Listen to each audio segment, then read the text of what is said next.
क्या आपने कभी उस पतिव्रता नारी की कहानी सुनी जिसने मृत्यु के देवता को भी अपनी भक्ति और संकल्प से झुका दिया?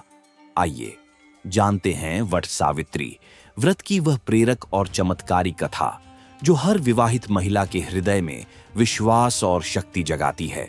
हिंदू विवाहित महिलाएं जिनके पति जीवित हैं अपने सास ससुर एवं पति की लंबी उम्र के लिए वट सावित्री व्रत को मानती हैं।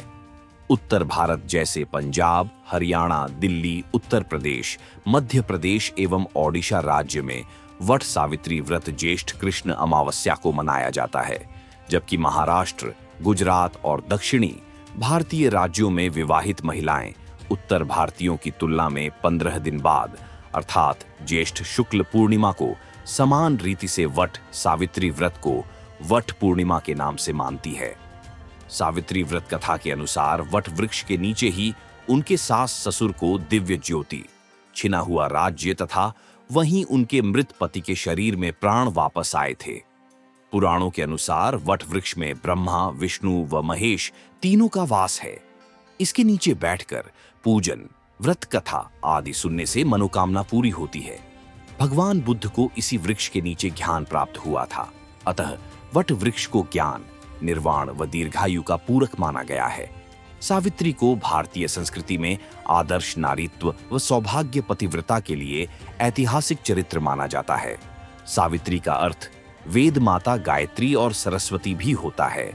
वट वृक्ष का पूजन और सावित्री सत्यवान की कथा का स्मरण करने के विधान के कारण ही यह व्रत वट सावित्री के नाम से प्रसिद्ध हुआ।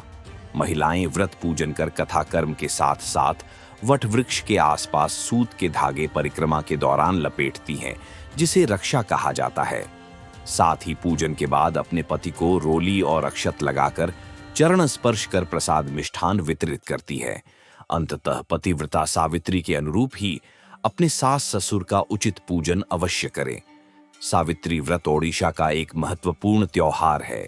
ओडिशा में विवाहित महिलाएं दिन में व्रत रखती हैं और सावित्री और सत्यवान की कहानी सुनती हैं। सावित्री व्रत कब है? वट सावित्री अमावस्या सोमवार 26 मई 2025 को है। अमावस्या तिथि प्रारंभ 26 मई 2025 को दोपहर 12:11 पर है। अमावस्या तिथि समाप्त 27 मई 2025 को सुबह 8:31 पर है। सावित्री व्रत कैसे करें? सावित्री व्रत के दिन महिलाएं सुबह जल्दी उठ जाती हैं और नहाने के बाद नए कपड़े और चूड़ियों समेत आभूषण पहनती हैं। सभी विवाहित महिलाएं माथे पर लाल सिंदूर लगाती हैं।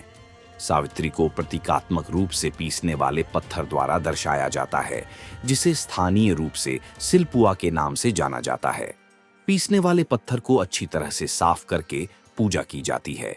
भोग या सावित्री को चढ़ाने में चावल, गीली दालें और स्थानीय रूप से उपलब्ध फल जैसे आम, कटहल, केला आदि शामिल हैं। उपवास सूर्योदय से शुरू होता है और सूर्यास्त के बाद शाम की प्रार्थना के साथ समाप्त होता है। महिलाएं माता पिता और अन्य बड़ों का आशीर्वाद लेती हैं। सावित्री को चढ़ाए गए प्रसाद का सेवन करने से व्रत तोड़ा जाता है। ऐसी रोचक जानकारी के लिए हमारे चैनल को लाइक, शेयर और सब्सक्राइब करें।